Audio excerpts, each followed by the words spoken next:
tax practitioner, you can apply to become an authorized e-file provider. If you are going to be working for yourself, of course, you're going to be electronically filing tax returns, so you are going to want to be an authorized e-file provider. In order to do that, first, you have to have an e-services account with the IRS. It's at irs.gov/e-services. Then you fill out the online application, and you are going to want to select the one that says ERO, which is Electronic Return Originator. Make sure you know that for the exam. It will come up, ERO, Electronic Return Originator.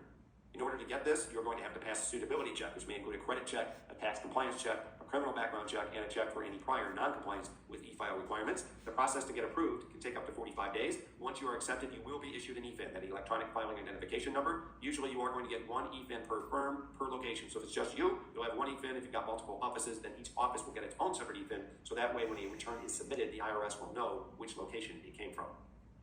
E-file mandates any tax preparer who reasonably expects to file 11 or more tax returns in a calendar year is required to e-file. Now, there can be exceptions for special circumstances, but you have to apply for a waiver from the IRS in order to not have to e-file those returns. You file for that waiver by filing this Form 8944. If that is approved, then every time you submit a paper tax return, you have to include a copy of this Form 8948, which explains why you are not electronically filing, so that way the IRS knows not to come after you for not following the e-file mandate.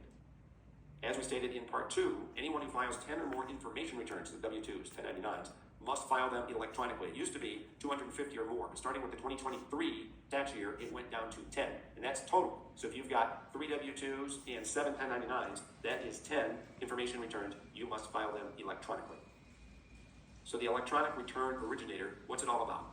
An ERO is the authorized IRS e-file provider that begins the process of the electronic submission of a tax return to the IRS. They are usually the first point of contact for most taxpayers who are filing a return using IRS e-file.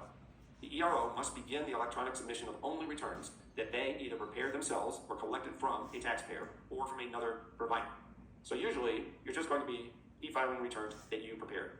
It is possible, however, to e-file returns for taxpayers who prepare their own tax returns or for other tax preparers who for some reason are not EROs themselves. In practice, I have never done that. I have only filed returns for my own clients. But for the exam, you want to know that it is possible to also file those returns for other preparers or for clients who prepare their own returns. What you do not want to do is file a return for someone that you just don't know. Somebody that emails you and says, hey, can you file this for me? Somebody walks in off the street, says, hey, I want you to file this for me. I would be very leery of doing that. You need to make sure that the person you are filing for, that you know them, that you trust them, and that you are not being scammed.